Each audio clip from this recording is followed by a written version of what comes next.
ಅವರು ಬರಲಿ ಉದ್ಘಾಟನೆಗೆ. ಬಟ್ ಈ ಹಿಂದೆ ಒಂದು ಸ್ಟೇಟ್ಮೆಂಟ್ ಕೊಟ್ಟಿದ್ರಲ್ಲ, ಕನ್ನಡದ ವಿಚಾರವಾಗಿ, ಭುವನೇಶ್ವರಿ ವಿಚಾರವಾಗಿ, ಅರಿಶಿನ ಕುಂಕುಮದ ವಿಚಾರವಾಗಿ, ಅದಕ್ಕೊಂದು ಸ್ಪಷ್ಟನೆ ಕೊಟ್ಟು ಬರಲಿ ಅಂತ ಕೇಳಿ.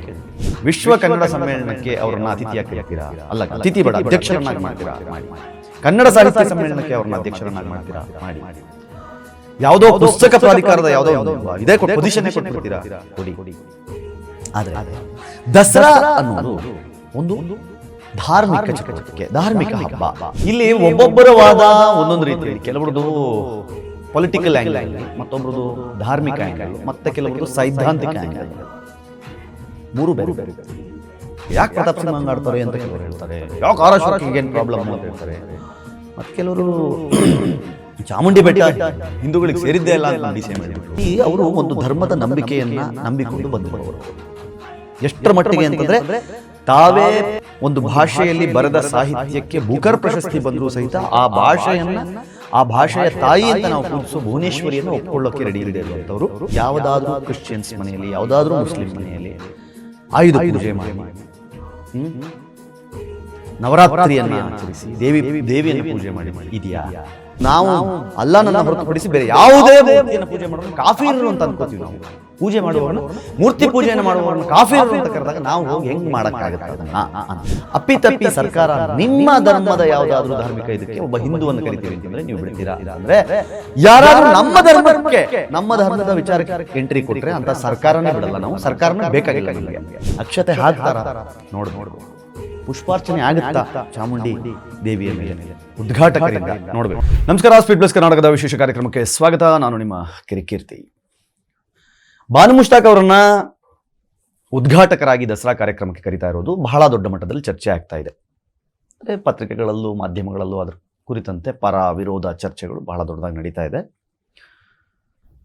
ಇಲ್ಲಿ ಒಬ್ಬೊಬ್ಬರ ವಾದ ಒಂದೊಂದು ರೀತಿಯಲ್ಲಿ, ಕೆಲವರದು ಪೊಲಿಟಿಕಲ್ ಆ್ಯಂಗಲ್ ಅಲ್ಲಿ, ಮತ್ತೊಬ್ಬರದು ಧಾರ್ಮಿಕ ಆ್ಯಂಗಲ್ಲು, ಮತ್ತೆ ಕೆಲವರದು ಸೈದ್ಧಾಂತಿಕ ಆ್ಯಂಗಲ್ಲು. ಮೂರು ಬೇರೆ ಬೇರೆ. ಸೊ ಪೊಲಿಟಿಕಲಿ ಕಾಂಗ್ರೆಸ್ನವ್ರು ಮಾಡ್ತಾ ಇರೋದು ಓಲೈಕೆಯ ಕೆಲಸ, ಒಂದು ಧರ್ಮವನ್ನು ಓಲೈಸಬೇಕು ಅನ್ನೋ ಕಾರಣಕ್ಕೆ ಮಾಡ್ತಿದ್ದಾರೆ ಅಂತ ಒಂದು ವರ್ಗ ಹೇಳುತ್ತೆ. ಹಾಗೆ ಸೈದ್ಧಾಂತಿಕವಾಗಿ ವಿಚಾರ ಮಾಡೋರು, ಇದು ನಮ್ಮ ಧರ್ಮದ, ನಮ್ಮ ಶ್ರದ್ಧಾ ಕೇಂದ್ರ, ಅದು ಯಾವುದು ಚಾಮುಂಡಿ ಬೆಟ್ಟ, ಆ ಚಾಮುಂಡಿ ತಾಯಿ ಹಿಂದೂಗಳ ಸಂಪ್ರದಾಯ, ಅದನ್ನ ಯಾಕೆ ಅನ್ಯ ಧರ್ಮೀಯರ ಹತ್ರ ಉದ್ಘಾಟಿಸಬೇಕು ಅಂತ ಒಂದು ಕಾರ್ಯಕ್ರಮನ ಅಂತ ಒಂದು ಕಡೆ ವಾದ. ಸೊ ಈಗಿರುವಾಗ ನಾವು ಯೋಚನೆ ಮಾಡಬೇಕಾಗಿದೆ. ನಾನು ಈ ವಿಚಾರದ ಬಗ್ಗೆ ಆಲ್ರೆಡಿ ಮಾತಾಡಿದ್ದೀನಿ, ಮತ್ತು ಮಾತಾಡಬಾರ್ದು. ಆದರೂ ಸ್ಟಿಲ್ ಕನ್ಫ್ಯೂಷನ್ಸ್ ಇದೆ ಕೆಲವರಿಗೆ. ಯಾಕೆ ಪ್ರತಾಪ್ ಸಿಂಹ ಹಂಗಾಡ್ತಾರೆ ಅಂತ ಕೆಲವರು ಹೇಳ್ತಾರೆ, ಯಾಕೆ ಆರ್ ಏನು ಪ್ರಾಬ್ಲಮ್ಮು ಅಂತ ಹೇಳ್ತಾರೆ. ಮತ್ತು ಕೆಲವರು ಚಾಮುಂಡಿ ಬೆಟ್ಟ ಹಿಂದೂಗಳಿಗೆ ಸೇರಿದ್ದೇ ಅಲ್ಲ ಅಂತ ನಮ್ಮ ಡಿ ಸಿ ಎಮ್ ಹೇಳ್ಬಿಟ್ರು. ಗೊತ್ತಿಲ್ಲ, ಆ ಡಿ ಸಿ ಎಮ್ ಅವ್ರ ಚೇಂಜಸ್ ನನಗೆ ಆಶ್ಚರ್ಯ. ಮೊನ್ನೆ ಯಾವುದೋ ಚಾನಲ್ಗೆ ಮಾತಾಡ್ತಾ ನಾನು ಲಿಟ್ರಲಿ ಹೇಳಿದ್ದೆ, ಡಿ ಸಿ ಎಮ್ ಅವರು ಆ್ಯಸ್ ಅ ಹಿಂದೂ ನಿಂತ್ಕೊಳ್ತಾ ಇರೋದು ನೋಡಿದ್ರೆ ಅಂತ. ಡೆಲ್ಲಿಗೆ ಹೋಗಿ ಬಂದಮೇಲೆ ಏನೋ ಸಣ್ಣ ಸಮಸ್ಯೆ ಆಗಿದೆ. ಓಕೆ, ನೋಡೋಣ, ಅದನ್ನು ಡಿ ಕೆ ಶಿ ಅವ್ರನ್ನ ತಡೆದು ನಿಲ್ಲಿಸುವಂತಹ ತಾಕತ್ತು ಆ ಪಕ್ಷದಲ್ಲಿ ನನ್ನ ಪ್ರಕಾರ ಬೇರೆ ಯಾರಿಗಾದರೂ ಇದೆ ಅಂತ ನನಗೆ ಅನ್ಸಲ್ಲ. ಡಿ ಕೆ ಶಿ ಅವ್ರಿಗೆ ಗೊತ್ತು ಯಾವ ಟೈಮಲ್ಲಿ ಏನು ಮಾಡಬೇಕು, ಅವ್ರು ಮಾಡ್ತಾರೆ. ಬಾನು ಮುಷ್ತಾಕ್ ಅವರ ವಿಚಾರದಲ್ಲಿ ನಮ್ದು ಏನು ವಾದ ಅಂತಂದರೆ, ಅವರು ಒಂದು ಧರ್ಮದ ನಂಬಿಕೆಯನ್ನು ನಂಬಿಕೊಂಡು ಬಂದಿರುವವರು. ಎಷ್ಟರ ಮಟ್ಟಿಗೆ ಅಂತಂದರೆ, ತಾವೇ ಒಂದು ಭಾಷೆಯಲ್ಲಿ ಬರೆದ ಸಾಹಿತ್ಯಕ್ಕೆ ಬುಕರ್ ಪ್ರಶಸ್ತಿ ಬಂದರೂ ಸಹಿತ ಆ ಭಾಷೆಯ ತಾಯಿ ಅಂತ ನಾವು ಪೂಜಿಸೋ ಭುವನೇಶ್ವರಿಯನ್ನು ಒಪ್ಕೊಳ್ಳೋಕೆ ರೆಡಿ ಇಲ್ಲದೆ ಇರುವಂಥವ್ರು ಲೇಖಕಿ ಬಾನು ಮುಷ್ತಾಕ್ ಅವರು. ನಮಗೆ ಅವರ ವರ್ಕ್ ಬಗ್ಗೆ, ಅವರ ಬರಹದ ಬಗ್ಗೆ, ಅವರ ಕೆಲಸದ ಬಗ್ಗೆ ನಮ್ಗೆ ಯಾವ ಅಬ್ಜೆಕ್ಷನ್ನು ಇಲ್ಲ.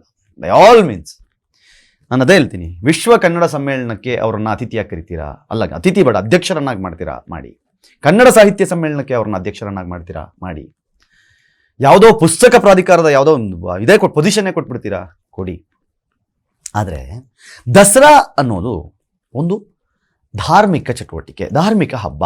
ಹೌದು ಅಲ್ವಾ? ನೀವು ಅದೇನು ರೀ ನಾಡ ಹಬ್ಬ ರೀ, ಆಯಿತು. ಯಾವುದಾದ್ರೂ ಕ್ರಿಶ್ಚಿಯನ್ಸ್ ಮನೆಯಲ್ಲಿ, ಯಾವುದಾದ್ರೂ ಮುಸ್ಲಿಂ ಮನೆಯಲ್ಲಿ ಆಯುಧ ಪೂಜೆ ಮಾಡಿ, ನವರಾತ್ರಿಯನ್ನು ಆಚರಿಸಿ, ದೇವಿಯನ್ನು ಪೂಜೆ ಮಾಡಿ ಇದೆಯಾ?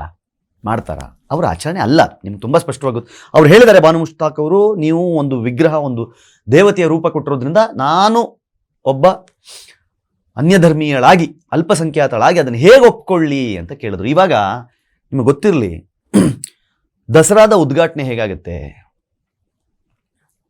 ಚಾಮುಂಡೇಶ್ವರಿ ದೇವಿಯ ಮೂರ್ತಿಗೆ ಪುಷ್ಪಾರ್ಚನೆ ಮಾಡಬೇಕು, ಆರತಿ ಬೆಳಗಬೇಕು. ಇದು ಸಾಧ್ಯನಾ ಇವ್ರ ಕೈಲಿ ಅಂತ ಅಲ್ಲಿ ಹೋಗಿ ನಾನು ಅದನ್ನು ಮಾಡಲ್ಲ ಅಂತಂದರೆ ಏನು ಮಾಡೋದು? ಇದೆಲ್ಲ ನನ್ನ ಕೈಲಿ ಮಾಡೋಕ್ಕಾಗಲ್ಲ, ನಾನು ಸುಮ್ಮನೆ ಬರ್ತೀನಿ, ಉದ್ಘಾಟಕರಾಗಿ ನಾನು ಇರ್ತೀನಿ, ಬಟ್ ಅದೆಲ್ಲ ಮಾಡಲ್ಲ ಅಂತಂದರೆ ಹೇಗೆ?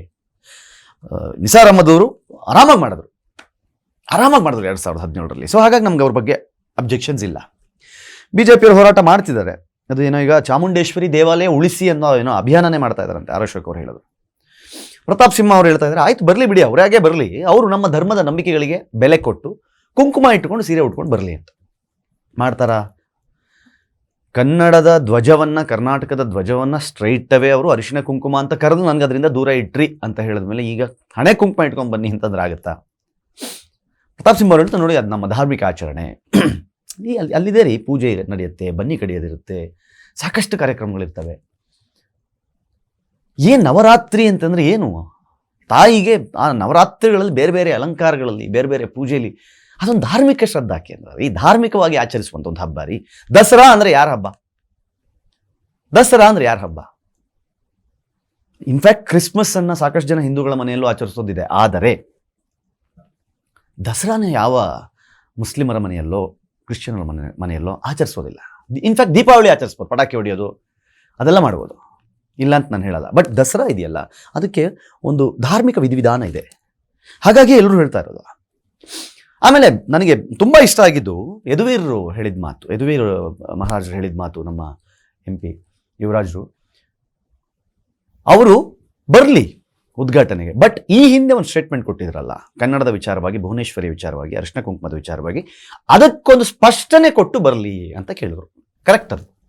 ನೋಡಿ, ಇವರು ಬೇರೆಲ್ಲ ಮಾತಾಡ್ತಾ ಇದ್ದಾರೆ, ಬಾನು ಮುಷ್ತಾಕ್ ಮೇಡಮ್ ಬೇರೆಲ್ಲ ಮಾತಾಡ್ತಿದ್ದಾರೆ. ಅವರು ನನ್ನನ್ನು ಚಾಮುಂಡೇಶ್ವರಿ ಕರೆಸ್ಕೊಂಡಿದ್ದು, ದಸರಾಗೆ ನಾನು ಫ್ಯಾಮಿಲಿ ಜೊತೆಗೆ ಹೋಗ್ತೀನಿ, ಬೇರೆಲ್ಲ ಮಾತಾಡ್ತಿದ್ದಾರೆ. ಬಟ್ ಆ ಒಂದು ಹೇಳಿಕೆಗೆ 2023ರಲ್ಲಿ ಅವ್ರು ಕೊಟ್ಟ ಹೇಳಿಕೆಗೆ ಪೂರಕವಾಗಿ ಏನದು, ಯಾಕೆ ಮಾತಾಡಿದೆ, ಅವತ್ತಿನ ನನ್ನ ನಿಲುವು ಏನಿತ್ತು, ಇವತ್ತು ನಿಮ್ಮ ನಿಲುವು ಬದಲಾಗಿದೆಯಾ, ಇದನ್ನ ಎಕ್ಸ್ಪ್ಲೈನ್ ಮಾಡಬೇಕು ಅನ್ನೋದು ಯದುವೀರ್ ಅವ್ರು ಕೇಳ್ತಾ ಇರೋ ಮಾತು. ತಪ್ಪಿಲ್ಲ. ಆಮೇಲೆ ಅವರ ಧರ್ಮದಲ್ಲಿ ಅವರು ಇಟ್ಟಿರುವ ನಂಬಿಕೆ, ಅದರಲ್ಲಿ ನಮ್ದು ಯಾವ ಪ್ರಶ್ನೆನೂ ಇಲ್ಲ. ಅವರು ಮೂರ್ತಿ ಪೂಜೆಯನ್ನು ಒಪ್ಪಲ್ಲ. ನೋಡಿ, ಸಾದಿಕ್ ಪಾಷಾ ಅವರು ಪ್ರತಿದಿನ ಡಿಬೇಟ್ಗಳಲ್ಲಿ ಬೇರೆ ಬೇರೆ ಚಾನೆಲ್ಗಳಲ್ಲಿ ಕೂತ್ಕೊಂಡು ಅದನ್ನೇ ಹೇಳ್ತಿದ್ದಾರೆ. ಹಂಗೆ ಮಾಡಕ್ಕೆ ಬರಲ್ಲ. ಅವ್ರು ಹೋಗಿ ಅಲ್ಲಿ ಪುಷ್ಪಾರ್ಚನೆ ಮಾಡ್ತೀನಿ, ಆರತಿ ಮಾಡ್ತೀನಿ ಅಂತಂದರೆ, ಯಾವುದು ನಾವು ಅಲ್ಲಾಹನನ್ನು ಹೊರತುಪಡಿಸಿ ಬೇರೆ ಯಾವುದೇ ಮೂರ್ತಿಯನ್ನು ಪೂಜೆ ಮಾಡೋರನ್ನ ಕಾಫೀರರು ಅಂತ ಅಂದ್ಕೋತೀವಿ ನಾವು. ಪೂಜೆ ಮಾಡುವವ್ರನ್ನ, ಮೂರ್ತಿ ಪೂಜೆಯನ್ನು ಮಾಡುವವ್ರನ್ನ ಕಾಫೀರರು ಅಂತ ಕರೆದಾಗ ನಾವು ಹೋಗಿ ಹೆಂಗೆ ಮಾಡೋಕ್ಕಾಗುತ್ತೆ ಅದನ್ನು ಅಂತ. At the same time Sadiq Pasha ಅವರಿಗೆ ಸ್ಮಿತಾ ಅವರು ಆರ್ ಕನ್ನಡದಲ್ಲಿ ಕೂತ್ಕೊಂಡು ಕೇಳಿದ್ರು, ಅಪ್ಪಿತಪ್ಪಿ ಸರ್ಕಾರ ನಿಮ್ಮ ಧರ್ಮದ ಯಾವುದಾದ್ರೂ ಧಾರ್ಮಿಕ ಇದಕ್ಕೆ ಒಬ್ಬ ಹಿಂದೂವನ್ನು ಕರಿತೀವಿ ಅಂತಂದರೆ ನೀವು ಬಿಡ್ತೀರಾ ಅಂತಂದರೆ, ಯಾರಾದರೂ ನಮ್ಮ ಧರ್ಮಕ್ಕೆ, ನಮ್ಮ ಧರ್ಮದ ವಿಚಾರಕ್ಕೆ ಎಂಟ್ರಿ ಕೊಟ್ಟರೆ ಅಂತ ಸರ್ಕಾರನೇ ಬಿಡಲ್ಲ. ನಾವು ಸರ್ಕಾರನೇ ಬೇಕಾಗಿಲ್ಲ, ನಮಗೆ ನಾವು ಫಾಲೋ ಮಾಡೋದು ಶರಿಯಾನ ಅಂತ ತುಂಬ ಸ್ಪಷ್ಟವಾಗಿ ಸಾದಿಕ್ ಪಾಷಾ ಅವರು ನಿಲುವನ್ನು ತೋರಿಸಿದ್ರು. ಅವ್ರು ಕರೆಕ್ಟಾಗಿದ್ದಾರೆ, ಕರೆಕ್ಟಾಗಿ ಹೇಳ್ತಿದ್ದಾರೆ ಅವರು, ನೋ ಮ್ಯಾಟ್ರ್ ವಾಟ್. ಕೆಲವೊಂದನ್ನ ಇಸ್ಲಾಂ ಧರ್ಮ ಒಪ್ಪೋದಿಲ್ಲ. ಇಸ್ಲಾಂ ಧರ್ಮ ಕೆಲವೊಂದನ್ನು ಒಪ್ಪಲ್ಲ. ಕೆಲವೊಂದನ್ನು ಹಲಾಲ್ ಅಂತಾರೆ, ಕೆಲವೊಂದನ್ನು ಹರಾಮ್ ಅಂತಾರೆ. ಈ ಮೂರ್ತಿ ಪೂಜೆಯೂ ಸಹಿತ ಅದೇ ಕ್ಯಾಟಗರಿ ಬರುತ್ತೆ. ಅದು ಒಪ್ಪಲ್ಲ ಅವರು, ಹರಾಮ್ ಮಾಡಬೇಡಿ ಅದನ್ನ. ಇನ್ನೊಂದೇನೋ ಶಿಸ್ಟ್ಯಾನೋ ಅದೇನೋ ಒಂದಿದೆ ವರ್ಡ್, ಎಕ್ಸಾಕ್ಟ್ಲಿ ಗೊತ್ತಾಗ್ತಿಲ್ಲ ನನಗೆ. ಅದು ಇದೆ, ಅದು ಕುರಾನಲ್ಲಿ ಇದೆ, ಅದು ಮಾಡಕ್ಕೆ ಬರಲ್ಲ ಅದು. ಸೊ ಹಾಗಾಗಿ ಪಾಪ ಅವರ ಧರ್ಮದಕ್ಕೆ ಭಂಗ ತರೋದು ಯಾಕೆ? ಈ ಹಿಂದೆ ಇದೇ ಭಾನು ಮುಷ್ತಾಕ್ ಅವರನ್ನ 6 ತಿಂಗಳ ಕಾಲ ಇಡೀ ಕುಟುಂಬವನ್ನ ಇವರು ಧರ್ಮದಿಂದ ಹೊರಗಡೆ ಇಟ್ಟಿದ್ರು, ಧರ್ಮಗುರುಗಳು. ಆವಾಗ ಹೆಣ್ಣುಮಕ್ಕಳ ವಿಚಾರದಲ್ಲಿ ಧ್ವನಿ ಎತ್ತಿದಾಗ, ನನ್ನ ಧರ್ಮದ ಹೆಣ್ಣುಮಕ್ಕಳು ಹೆಂಗಿರಬೇಕು ಅಂತೇಳಿ ಗಟ್ಟಿಯಾಗಿ ನಿಂತಾಗ ಅದಕ್ಕೆ ನಮ್ಮ ಸಪೋರ್ಟು ಇದೆ, ಇಲ್ಲ ಅಂತಲ್ಲ. ಆದರೆ ಈಗ ನಿಮ್ಮ ಬಾಯಿಂದಲೇ ಬಂದಿರುವ ಮಾತುಗಳದು, ನಾನು ಒಪ್ಪಲ್ಲ ಭುವನೇಶ್ವರಿಯನ್ನು, ನಾನು ಒಪ್ಪುವುದಿಲ್ಲ ನಿಮ್ಮ ಅರಿಶಿನ ಕುಂಕುಮದ ಬಾವುಟವನ್ನು, ಧ್ವಜವನ್ನು ಅಂತ ಹೇಳಿದ್ಮೇಲೆ ಈಗ ಹೆಂಗೆ ಆಲ್ ಆಫ್ ದ ಸಡನ್ ಒಪ್ಕೊಳ್ಳೋಕೆ ಸಾಧ್ಯ ಅಂತ.